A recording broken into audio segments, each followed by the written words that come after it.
Hello and welcome back to my channel. This is Ether Amara. So in today's video, I'm going to be sharing some information regarding my passion for plant medicine, incorporating more African herbs into my apothecary, what I have been able to find so far, and some of the staple ingredients that I've been using for the last couple of years. As some of you can see here, I have a huge belief that food and plants have a lot of interconnectivity with how we are spiritually, how we ground ourselves. Dried herbs, plants, things like that are something that I'm always keeping myself connected to, learning more about, understanding in a good light. I know there's a lot of negativity behind spiritual practices, the things that people do. There's a lot of, like I said, negative things that can be portrayed through the use of herbs, spices, um, being someone who wants to connect themselves with their ancestors. I personally am always making an overstatement to say that, everything that I do here and everything that I use here is in a good light. It is not for anything, deceptive or in a demeaning way. I am in this journey of my life where I am understanding more of my African roots. I am understanding more of the linguistics. I'm understanding more of the food and the preparations of specific types of medicines. And this is something that I have grown a huge passion for and will continue to share here on my channel. So I'm just going to go through and share some of the ingredients that I have here. I have not been able to, really build my apothecary the way that I want to with African herbs. A lot of them are not, as I've stated, available in my locality. So whenever, possible and I'm able to get to an African market where these things are being sold, I definitely take advantage of that, journey and collecting items and learning about them and how else they can be used outside of for cuisine. I'm also going to share some books where I've gotten a lot of inspiration for plant medicine based in African spiritual belief systems, such as Yoruba healing science and a lot of the Yoruba religious concepts. This is a really good book that I started with before, I came to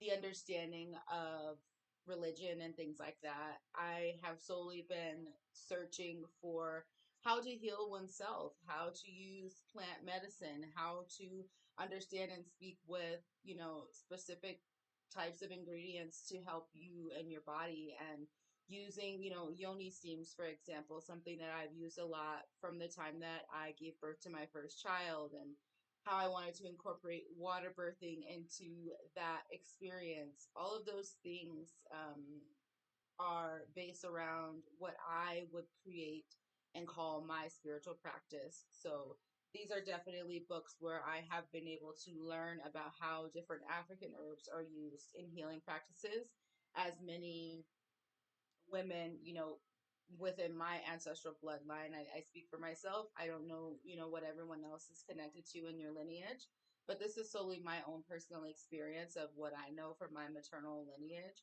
is that a lot of women, when it came to birthing, they used a lot of plants. They used a lot of spirit baths, and a lot of these books share a lot of preparations for that. What is the best for clearing certain, ailments and topical preparation, so on and so forth.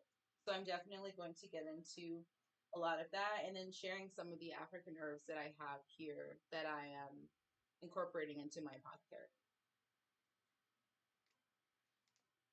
So I'm going to just start with the herbs since there's only a couple that I have. But the main one here that I have that I've been using for many, many years, there are a lot of videos here on my channel where I have explained fricassee, Idan fruit, which is used in a lot of West African cuisines, soups. It is definitely used, for individuals who believe in its uses as an incense, burning it. I definitely love burning prekese. Anytime that I go to an African market, I always make sure that I pick up a bag or a couple bags of prekese, because even if I don't use it to consume, I use it just to keep it for that spiritual grounding and being connected to the first fruits, which Idan fruit is considered to be the first fruit. So I definitely keep a lot of prekese. I use it, in my hair. I use it in boiling and making teas. They're really good for feminine reproductive organs. So this is definitely something I've used in a lot of my yummy steams, and it has proven to be really good for me in healing, and having healed without medical intervention after childbirth was something that I was really adamant about, and it has kept me in a good standing overall with my feminine healing of my womb. So that's the prekese, Idan fruit, Oshosho. There's a lot of different names for it as I'm learning different linguistics from across the continent. Then I also shared here, this one here is the okazi leaves. And I've just recently, created a video here where I used the okazi leaves for a hairspray, and it is definitely something that I can say from a personal perspective has been really effective in my natural hair growth journey. I've definitely seen a lot of benefits as I've been using it in my LCO and LOC methods for hydration. Um, this is wild spinach, and as many people know who are into, plant medicine and things like that, across the continent and all over the world, really, there are a lot of different herbs that have different um, minerals, and different areas of the world that have higher accounts of, minerals and nutrients within those vegetables and fruits and herbs. So I'm really into understanding what the Alkebulan continent has to offer. There is a lot that they have within their regions that we don't have here, that are not available because they're not native, or they will not grow here. So it's definitely nice to be able to experience and feel and learn and grow through that new experience of using plants and herbs in herbalism. So I've got that one. Then I also have, and I haven't used it in my cooking yet. I've been really using this one really just to connect with, because I love the feel of it, the sounds. I really love to connect with the sound of plants. I love, shelled items. As you can see in one of my videos, I went through and I mixed together some plant skins and seeds and things from a lot of the ingredients that I cook with. And I just like the feel and the sounds that come with these ingredients, and how that really connects me with it on a deep level. So these are turkey berries, or they're called abedru, and these are from Ghana. Abedru is used in a lot of, soups, stews, different cuisines across Ghana. Fricassee is also something that is used in Ghana. Like I said, a lot of these are used in West Africa. So these are very West African specific. And I've been just, using these for grounding purposes. So I have, you know, not been able to use them in cooking yet, but I will be purchasing more and incorporating it into my cuisines and dishes that I cook, to ground myself within that cultural understanding of how food is medicine, and how we feed ourselves with specific things that can alleviate anything that we're dealing with. Food is medicine, and it is no different when it comes to the foods that come from Alkebulan. So those are the turkey berries, or abedru. And then I also have my alligator pepper. I love alligator pepper. I have been using alligator pepper for many years. This is what the pod looks like. And I think it's really fun to connect with the alligator pepper. You have to, in order, to prepare it, you have to peel back the skins and sift out the peppercorns, and they're really good in soup. Um, Pepper is something that's really good for, nasal clearing, of passageways and things like that. So I love alligator pepper specifically, and I'm always making sure when I go into any African markets that I stock up on alligator pepper.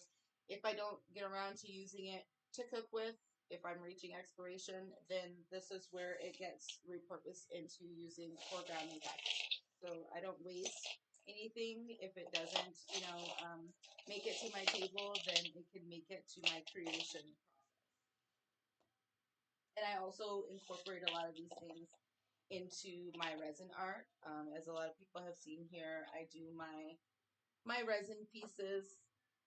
For example, I had an Afro pick, that I made, and I used various herbs for it. I used calabash seeds and, different things that I keep from my dried herb stash, and I repurpose them into my resin pieces. And it really just invokes the spirit of healing and connecting with your people and knowing that God created, the earth to provide us with the healing that we need, and to always remember that wherever you are in the world, what you need is right there.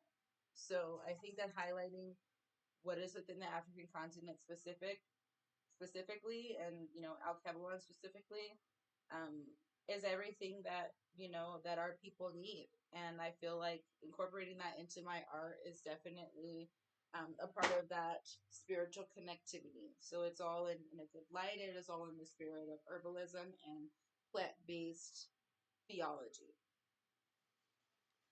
So the alligator peppers, as I stated, something that I keep in my stash as well. And right now I'm out of some items, so I do use a lot of cola nuts, bitter cola. I've made, a lot of bitter cola teas. I use a lot of bitter leaf. I actually do have a little bit left of my bitter leaves for bitter leaf tea, also known as Vernonia Magdalena. And bitters are very good, as many people who are into plant medicine may know. So I do keep a lot of bitters in my herbal stash. Something that I also have been doing is I was able to get my hands on a calabash gourd, and I made a point to fetch out the seeds. I feel like incorporating seeds, like I said, into my art is something that I'm always interested in.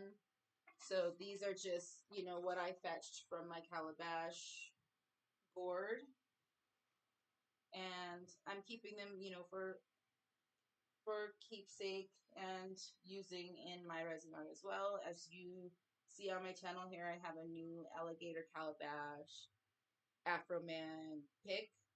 And as I stated, these picks are for invoking that spirit of healing, even, for our brothers, you know, um, spiritual grounding through medical practice is something that is an ancestral connective tool, and that is something that I highlight here on my channel. So now I'm going to go ahead and kind of share through the reads that I have here and kind of talk about how spiritual baths are prepared when it comes to certain belief systems such as the Yoruba across Nigeria. And I do believe I have it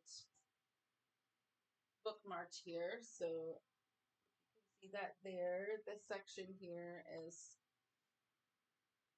spiritual baths. So this one just gives you a clear look into how Yoruba herbology works into spiritual baths. So it just talks about how it can, the value of a spirit bath is that it protects the body and the spirit from negative influences that can lodge into the Ashe essence. So, in this sense, it is used to cleanse oneself of physical impurities which can hide in our natural healthy self.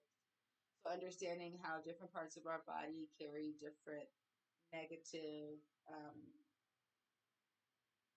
impurities, so to speak, and how to alleviate those with herbal healing.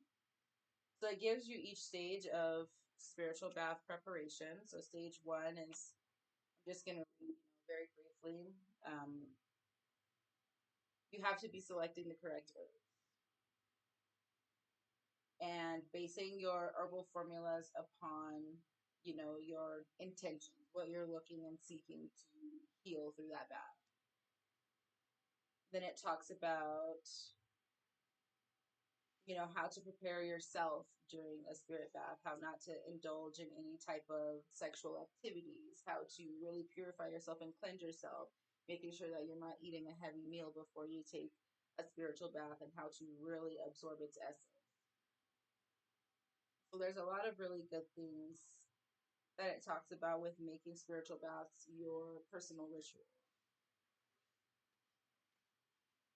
And then it'll also give some herbs that are good for spiritual baths.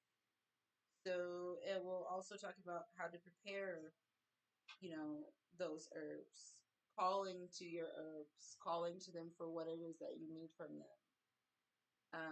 It also talks about, the different herbal medicines that are used in the Caribbean, how those are used. So there's a lot of really good things here. It'll talk about, for as a lot of people know, like in Ayurveda, I've studied a lot about herbalism and healing in different modalities. So when I started my college courses, I learned about Ayurveda and, tree doshas and different things. So even in the Yoruba, when we're talking about our orishas, like the chakras, for example, in Ayurveda, it will talk about specific, parts of your body that different herbs are used for. So for, specific things, oregano can be used for certain ailments, plantain, spearmint, laurel, papaya, wild lettuce, cinnamon, different things that are used for different parts of the body in healing in a spiritual bath. So there's a lot of really good ones here. It'll give you the names of these different things and where they are native to. So, for example, in a lot of African spiritual practices, and even with cuisines, hibiscus is something that is always used. So, the name, the plant name for hibiscus is chublak, or hibiscus sabdarifa. So it tells you here, it gives you what its energy is and what its flavor is. So it is cooling, it is a sweet bitter, it's pungent. And then it'll tell you which parts of your bodies can be affected by it. It, contains high levels of vitamin C. And looking at, African cuisines and how they use a lot of hibiscus and a lot of things, especially in, sorrel in the Caribbean, or sobolo in Ghana, sobo juice. I feel like there's a huge reason behind using hibiscus more than just for the taste. It's definitely spiritual medicine.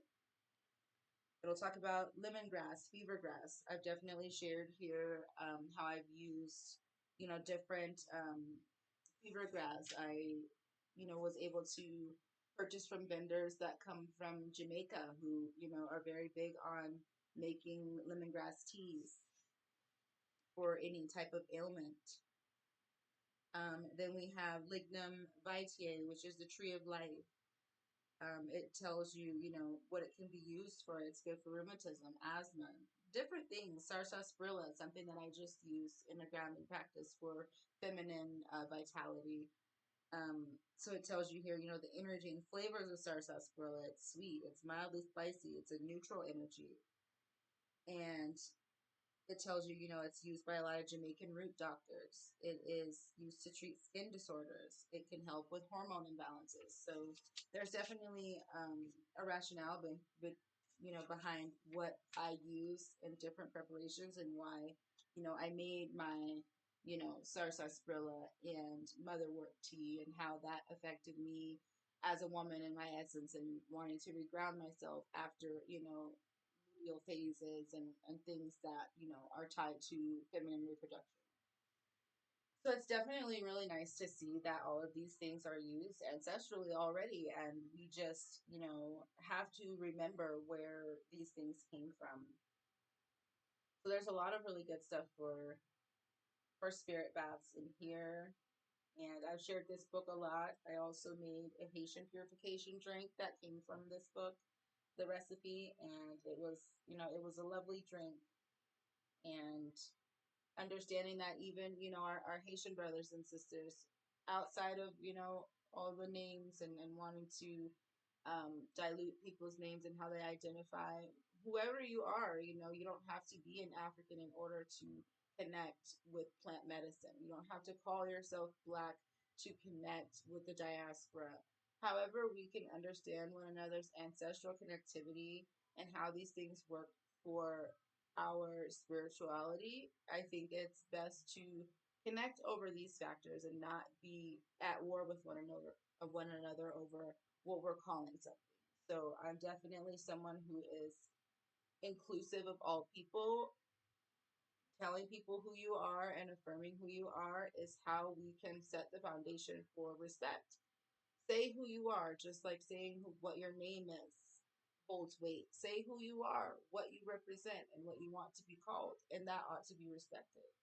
So, just walking around that line of not asserting Africanness to everyone is something that I'm obviously, well aware of. And whatever you want to identify yourself as, like I said, I am a Mende woman.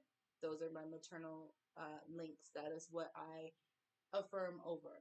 And understanding that, it's a process with people coming back to themselves, but I'm not here for a fight when it comes to what we're calling each other. So in this case, just understanding therapies and how good these things have proven for us throughout history, it is definitely important to reconnect with those. So I love they have like a chart back here. It's called the Orisha therapy chart right here on this page. And it tells you about, what herbs are good for different things. So if you're dealing with forgetfulness, how to, stimulate your brain, go to cola tea is really good. Ginseng tea. A lot of people know ginseng is really good for stimulating your brain. And then, for people who have been dealing with epilepsy or violent seizures, passion flower, lady slipper, and belladonna are good things that have been used. If you're dealing with diabetes, different things, guava tea, blueberry leaves, uva ursi, lots of herbs that are, good to research and understand how can I incorporate them in my everyday life. Herbs are not the cure all. They're supposed to be used in tandem with your everyday life. So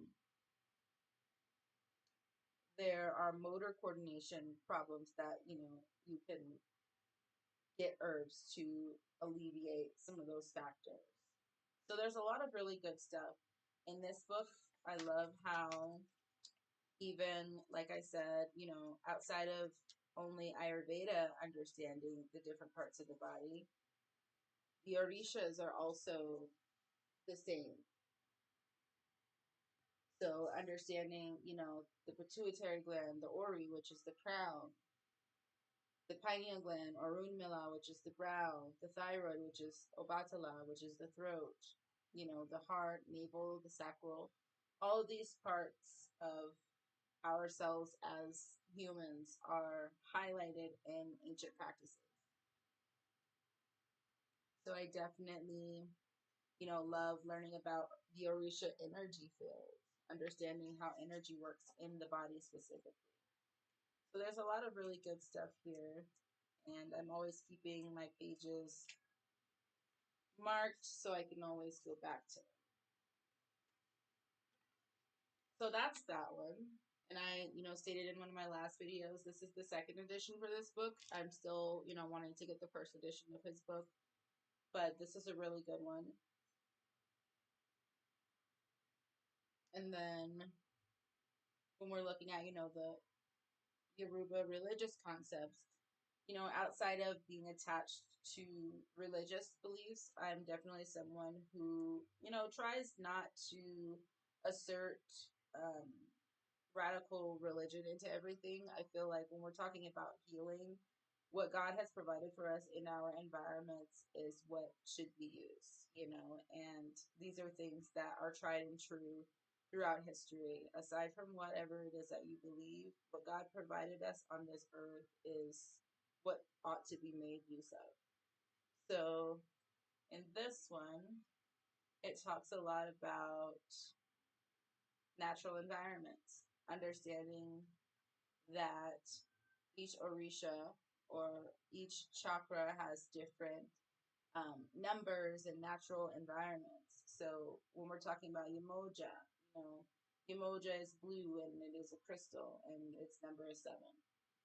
About oceans, lakes, and saltwater, that's its natural environment. Understanding that there are things that are connected to the earth, that when we move in biorhythm with those things, our bodies will pick up on that energy field and move the way that it ought to be. So I love that this really explains it from that aspect. The medical usages of things like, mullein and comfrey, cherry bark, lots of different herbs. Saw palmetto, hibiscus, sarsaparilla as well is a huge one when it comes to Yoruba healing. It also, again talks about spiritual baths on this page here. So there's a lot of focus on this from the beginning of time, and I think that it's important to remember that this is already something that is within, our earth, and we have to return to what the mother of our earth is pushing us toward. So again, it'll show you the chakras are the orishas, same thing, different parts of your body that are going to respond to different plant formalities. So the Ori, which is the chakra, Orunmila, Obatala, Ogun, Oshun, and Yamoja. Yamoja for women is the reproductive organ. So when you want to understand what can I use as a woman for my Yamoja, things that can be used are, oregano, plantain, spearmint, laurel. These things are good for, that region of your body. So lots of really good stuff. I love learning, I love growing, and not being closed minded to, the ancient ways, because I feel that we can get caught up in religious differences and that shies us away from understanding the real truth when it comes to what we ought to be paying attention to. There's lots of good stuff in here, and I think it is worth it as someone who is into herbalism and plant medicine and planetary herbology and things like that, to always remind yourself that our ancestors already knew the way, they already had the way, and finding that path as someone who is, in this generation is definitely helpful to remember that this was done before you. This has always been a part of our world, and returning to it is something that I am adamant about. So I definitely keep myself grounded in the earth and in my ancestral connectivity. So that's going to be it for this video. As I stated before, you will see a lot of different things here when it comes to herbalism, holistic healing, lifestyle things, how I try to incorporate this into my daughter's life in a sensible way without, falling into this assumptive idea of, witchcraft and things that people kind of say. Um, I definitely like to assert myself as more of a wild crafter. I love wildcrafting. I love herbs and plants from nature and using their essences for everyday life, and it is not used here in any formality of witchcraft. So I definitely will be sharing more recipes and things as I continue to revamp, reground, and grow within my own self. And I will definitely be sharing all those things here. I hope you enjoyed this video. Please give it 2 thumbs up, comment, and subscribe to my channel for more DIYs, recipes, and reviews.